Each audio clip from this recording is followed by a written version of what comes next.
Bakit parang magulo ang buhay mo, hindi ka masaya? 3 things. Number 1, kasi ikaw siguro ay overthinking. Isip ka ng isip. It's all about. Maya-maya, rewind ka ng rewind, forward ka ng forward. It's all here. Maya-maya, hindi ka na makatulog, worry ka na ng worry. Because you're operating always from here. We pray in this Mass for the grace to trust God more. If you trust God more, a lot of things you cannot solve in this world. Please, just say, sana nga ngayong gabi, bago ka matulog, sabi mo, Lord, sige ha, bahala ka na sa mundo, matutulog na ako. Hey, there is a God. You're not Him. You're not her. Number 2, mga kapatid, bakit di ka peaceful? Bakit hindi ka masaya? Baka dito. You're over-hurting. Hindi ka let go ng mga galit mo, hindi ka maka-forgive, dami kang tampo, dami kang mga sama ng loob, marami kang mga hugot.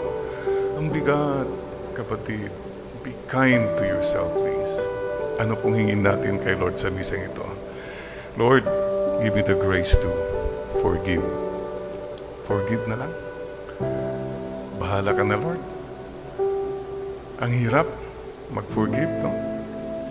Lalong-lalo na yung mga taong nakasakit sa akin. O lalo-lalo yung mga taong napakayabang. I'd like you now to think of any person in your life right now na mahirap tawarin o ugali niya napakatapang mayabang. Okay?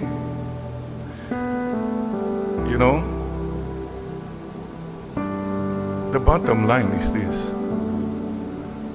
Mamamatay din yun eh. I'm not asking you, sana mamatay na siya. Hindi. Mamamatay din siya. Mawawala din siya. So what do?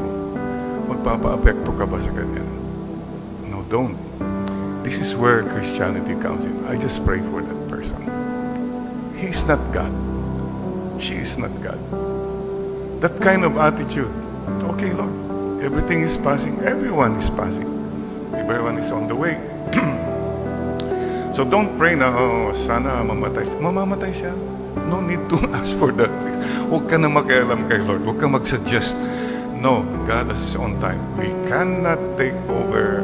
We cannot be the ones to decide who lives, who dies. God gave us the life.